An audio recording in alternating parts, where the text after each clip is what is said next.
नमस्कार दोस्तों, मेरे पीछे आपकी उपस्थिति एक शुभ संकेत है और मैं आपको अपने दिल में उत्तुंग स्थान देता हूँ। इस स्थान पर शक्ति की शीलता और आत्मा की गतिशीलता पर गौर करना है। इस वीडियो में हम जानेंगे कि शक्ति का निवास स्थान कहाँ है और क्या है इसके साथ हमारा संबंध। तो चलिए बिना देर किए हम पहली बार करते हैं शक्ति के संसार में प्रवेश। पहले तो आप शक्ति की परिभाषा को समझिए।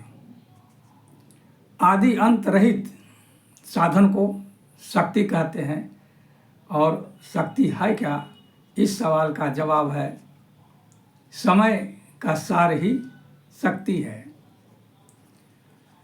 शक्ति तो हर किसी के पास है, लेकिन कोई शक्ति संपन्न नहीं। शक्ति संपन्न आत्मा जब शरीर धारण करती है तब वह विवेकशील प्राणी कहलाता है और मनुष्य एक विवेकशील प्राणी है। विवेक का अर्थ होता है शुद्ध बुद्धि और बुद्धि ही शक्ति का निवास स्थान है। शक्ति का कारण ब्रह्मांड की उत्पत्ति मतलब समय की उत्पत्ति। ऐसा इस वजह से कह सकते हैं कि समय ही ओंकार है और ओंकार का मूल शब्द ओम। ओम का पर्याय ब्रह्म और ब्रह्मांड की विशेषता, ब्रह्म की विशेषता ब्रह्मांड और उसकी सारी शक्तियां आत्मा के अधीन है। जो जिसके अधीन है वह उसके साधन का एक हिस्सा है। इस तरह प्रत्येक आत्मा, प्रत्येक शक्ति मेरा साधन है। शक्ति के तीन रूप हैं, सामान्य, श्रेष्ठ और सर्वश्रेष्ठ। सामान्य शक्ति शरीर की, श्रेष्ठ शक्ति मन की और सर्वश्रेष्ठ आत्मा की शक्ति है।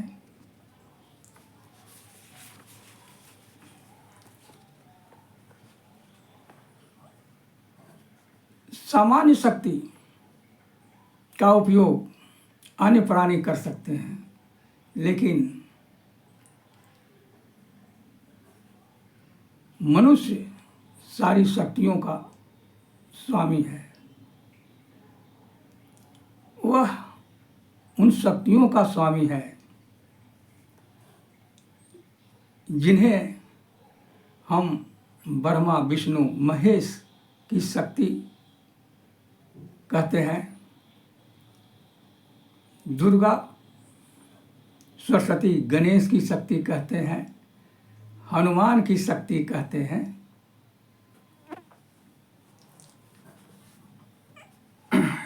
इन शक्तियों का आत्मा के साथ अन्योन्याश्रय संबंध है। इसी वजह से हमारी शक्ति हमारा सेवक है। यह बात अलग है कि हमें वह दिखाई नहीं देती और जो दिखाई नहीं देता उसके नाम की कल्पित कल्पित आकृति बनाकर उसमें प्राण प्रतिष्ठा करते हैं। प्राण प्रतिष्ठा का मतलब है निर्जीव वस्तुओं में आत्मा का प्रवेश। आत्मा कोई व्यक्ति नहीं और वस्तु कोई घर नहीं कि उसे गृह प्रवेश कराया जाए।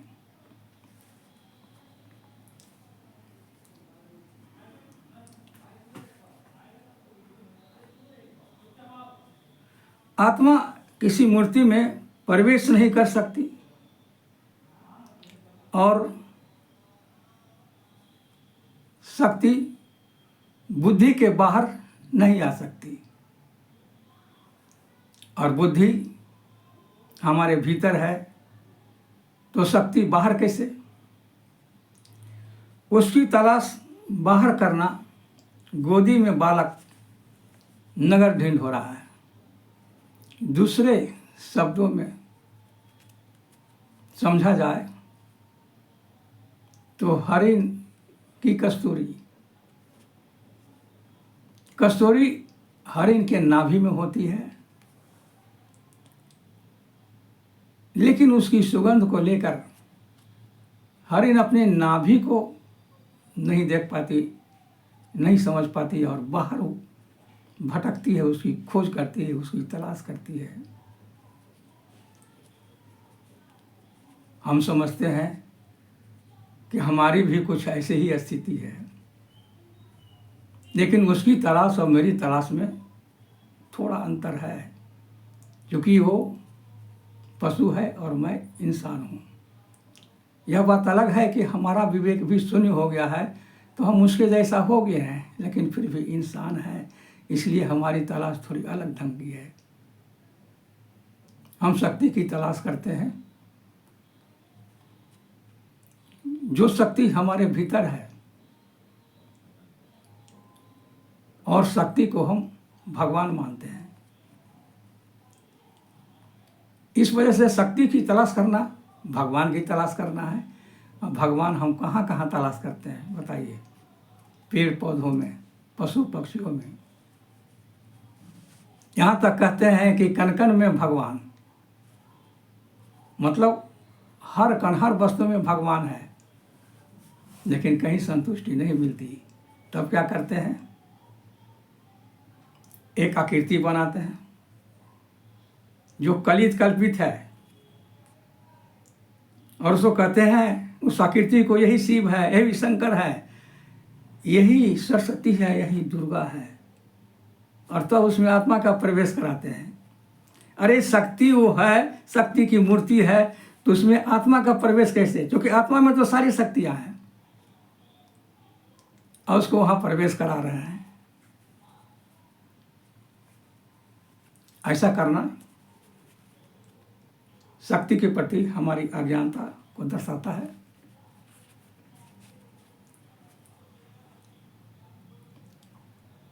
हम भगवान की तलाश में हर जगह भटकते हैं, भगवान कहीं दिखाई नहीं देते हैं। भगवान अदृश्य नहीं है, भगवान तो परिदृश्य है, वो हमारे सामने है, लेकिन हमारी पहचान ही नहीं है, हमारे पास वो दृष्टि नहीं है जो उनको हम पहचान सकें, देख सकें। कहते हैं कि ऊपर में भगवान है, नीचे में भगवान है। अरे भगवान कहीं नहीं दिखिए नहीं रहे आपको, ये कहने से अपने आप को भुलवा देते हैं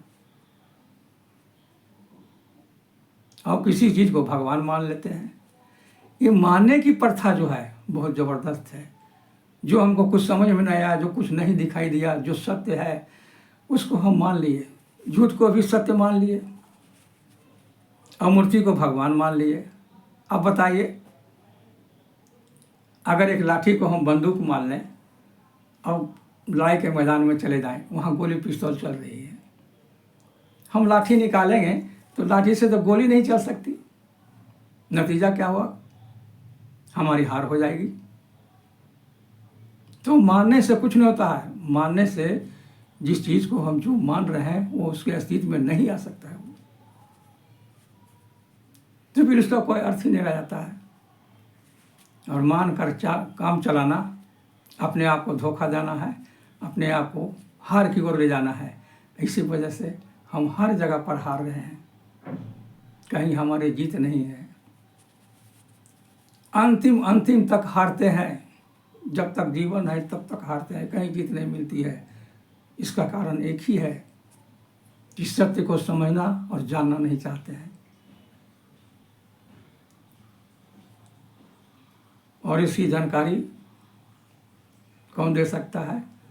तो एक ही है दुनिया में, वो है साहित्य। और धर्म। जब तक हम धर्म के निरपेक्ष में रहेंगे, धर्म के पक्ष में नहीं आएंगे, सत्य को नहीं समझ सकते हैं। ऐसे समझना जरूरी है। और इसके आगे मैं अगली बार बताऊंगा। आत्मा की जो स्थिति है, उनकी आत्मा की जो गति है, मतलब जब हम शरीर के रूप में आते हैं, हमारे जीवन की शुरुआत होती है, उसके बाद से उसके अंत तक के, उसके अवसान तक, मरण तक के जो गति है, हम कैसे कैसे वहाँ तक पहुँचते हैं, ये भी एक बहुत गंभीर विषय है। इस पर चर्चा मैं अगली बार करूँगा। जब तक के लिए नमस्कार, धन्यवाद।